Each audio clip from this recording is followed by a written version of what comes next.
"Why do you do this?" I ask Saheb, whom I encounter every morning scrounging for gold in the garbage dumps of my neighborhood. Saheb left his home long ago. Set amidst the green fields of Dhaka, his home is not even a distant memory. There were many storms that swept away their fields and homes, his mother tells him. That's why they left, looking for gold in the big city where he now lives. "I have nothing else to do," he mutters, looking away. "Go to school," I say glibly, realizing immediately how hollow the advice must sound. There is no school in my neighborhood. When they build one, I will go. "If I start a school, will you come?" I ask, half joking. "Yes," he says, smiling broadly. A few days later, I see him running up to me. "Is your school ready?" "It takes longer to build a school," I say, embarrassed at having made a promise that was not meant. But promises like mine abound in every corner of his bleak world. After months of knowing him, I ask him his name. "Saheb-e-Alam," he announces. He does not know what it means. If he knew its meaning, Lord of the Universe, he would have a hard time believing it. Unaware of what his name represents, he roams the streets with his friends, an army of barefoot boys who appear like the morning birds and disappear at noon. Over the months, I have come to recognize each of them. "Why aren't you wearing chapals?" I ask one. "My mother did not bring them down from the shelf," he answers simply. "Even if she did, he will throw them off," adds another who is wearing shoes that do not match. When I comment on it, he shuffles his feet and says nothing. "I want shoes," says a third boy who has never owned a pair all his life. Traveling across the country, I have seen children walking barefoot in cities on village roads. It is not lack of money, but a tradition to stay barefoot, is one explanation. I wonder if this is only an excuse to explain away a perpetual state of poverty. I remember a story a man from Udupi once told me. As a young boy, he would go to school past an old temple where his father was a priest. He would stop briefly at the temple and pray for a pair of shoes. 30 years later, I visited his town and the temple, which was now drowned in an air of desolation. In the backyard where lived the new priest, there were red and white plastic chairs. A young boy dressed in a gray uniform, wearing socks and shoes, arrived panting and threw his school bag on a folding bed. Looking at the boy, I remembered the prayer another boy had made to the goddess when he had finally got a pair of shoes. "Let me never lose them." The goddess had granted his prayer. Young boys like the son of the priest now wore shoes. But many others, like the ragpickers in my neighborhood, remained shoeless. My acquaintance with the barefoot rag pickers leads me to Simapuri, a place on the periphery of Delhi, yet miles away from it, metaphorically. Those who live here are squatters who came from Bangladesh back in 1971. Saheb's family is among them. Simapuri was then a wilderness. It still is, but it is no longer empty. In structures of mud, with roofs of tin and tarpaulin, devoid of sewage, drainage, or running water, live 10,000 rag pickers. They have lived here for more than 30 years without an identity, without permits, but with ration cards that get their names on voters' lists and enable them to buy grain. Food is more important for survival than an identity. If at the end of the day we can feed our families and go to bed without an aching stomach, we would rather live here than in the fields that gave us no grain, say a group of women in tattered saris when I ask them why they left their beautiful land of green fields and rivers. Wherever they find food, they pitch their tents that become transit homes. Children grow up in them, becoming partners in survival. And survival in Simapuri means ragpicking. Through the years, it has acquired the proportions of a fine art. Garbage to them is gold. It is their daily bread, a roof over their heads, even if it is a leaking roof. But for a child, it is even more. "I sometimes find a rupee, even a 10-rupee note," Saheb says, his eyes lighting up. When you can find a silver coin in a heap of garbage, you don't stop scrounging, for there is hope of finding more. It seems that for children, garbage has a meaning different from what it means to their parents. For the children, it is wrapped in wonder. For the elders, it is a means of survival. One winter morning, I see Saheb standing by the fenced gate of the neighborhood club, watching two young men dressed in white playing tennis. "I like the game," he hums, content to watch it standing behind the fence. "I go inside when no one is around," he admits. "The gatekeeper lets me use the swing." The Saheb, too, is wearing tennis shoes that look strange over his discolored shirt and shorts. "Someone gave them to me," he says in the manner of an explanation.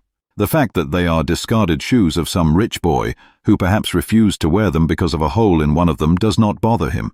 For one who has walked barefoot, even shoes with a hole is a dream come true, but the game he is watching so intently is out of his reach.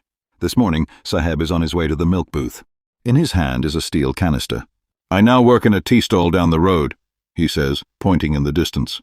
"I am paid 800 rupees and all my meals." Does he like the job, I ask. His face, I see, has lost the carefree look.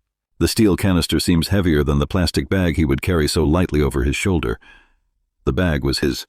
The canister belongs to the man who owns the tea shop. Saheb is no longer his own master. I want to drive a car. Mukesh insists on being his own master. I will be a motor mechanic, he announces. Do you know anything about cars? I ask. I will learn to drive a car, he answers, looking straight into my eyes. His dream looms like a mirage amidst the dust of streets that fill his town, Firozabad, famous for its bangles. Every other family in Firozabad is engaged in making bangles. It is the center of India's glass-blowing industry, where families have spent generations working around furnaces, welding glass, making bangles for all the women in the land, it seems. Mukesh's family is among them. None of them know that it is illegal for children like him to work in the glass furnaces with high temperatures, in dingy cells without air and light. That the law, if enforced, could get him and all those 20,000 children out of the hot furnaces where they slog their daylight hours, often losing the brightness of their eyes. Mukesh's eyes beam as he volunteers to take me home, which he proudly says is being rebuilt.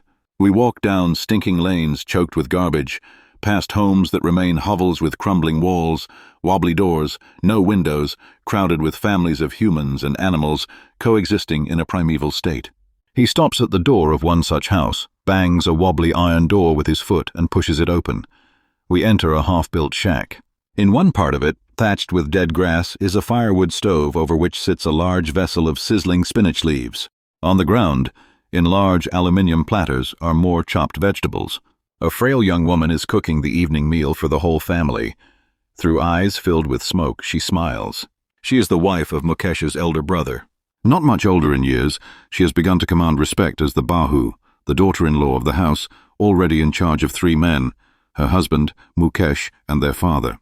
When the older man enters, she gently withdraws behind the broken wall and brings her veil closer to her face. As custom demands, daughters-in-law must veil their faces before male elders. In this case, the elder is an impoverished bangle maker. Despite long years of hard labor, first as a tailor, then a bangle maker, he has failed to renovate a house, send his 2 sons to school. All he has managed to do is teach them what he knows, the art of making bangles. It is his karam, his destiny, says Mukesh's grandmother, who has watched her own husband go blind with the dust from polishing the glass of bangles. Can a God-given lineage ever be broken? She implies. Born in the caste of bangle makers, they have seen nothing but bangles, in the house, in the yard, in every other house, every other yard, every street in Firozabad. Spirals of bangles, sunny gold, paddy green, royal blue, pink, purple, every color born out of the 7 colors of the rainbow, lie in mounds in unkempt yards, are piled on 4-wheeled handcarts, pushed by young men along the narrow lanes of the shanty town. And in dark hutments, next to lines of flames of flickering oil lamps, sit boys and girls with their fathers and mothers, welding pieces of colored glass into circles of bangles. Their eyes are more adjusted to the dark than to the light outside. That is why they often end up losing their eyesight before they become adults. Savita, a young girl in a drab pink dress, sits alongside an elderly woman, soldering pieces of glass.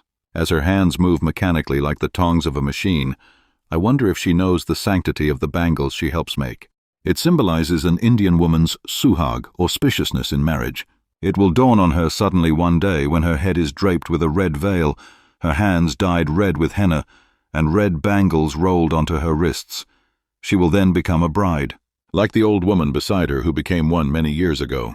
She still has bangles on her wrist but no light in her eyes.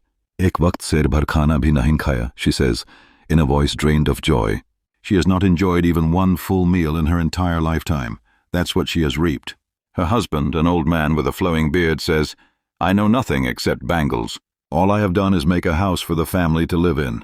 Hearing him, one wonders if he has achieved what many have failed in their lifetime. He has a roof over his head. The cry of not having money to do anything except carry on the business of making bangles, not even enough to eat, rings in every home. The young men echo the lament of their elders. Little has moved with time, it seems, in Firozabad. Years of mind-numbing toil have killed all initiative and the ability to dream. I ask a group of young men who have fallen into the vicious circle of middlemen who trap their fathers, and even if we get organized, we are the ones who will be holed up by the police, beaten and dragged to jail for doing something illegal, they say. There is no leader among them, no one who could help them see things differently. Their fathers are as tired as they are. They talk endlessly in a spiral that moves from poverty to apathy to greed and to injustice. Listening to them, I see two distinct worlds. One of the family, caught in a web of poverty, burdened by the stigma of caste in which they are born. The other, a vicious circle of the sahukars, the middlemen, the policemen, the keepers of law, the bureaucrats and the politicians. Together they have imposed the baggage on the child that he cannot put down.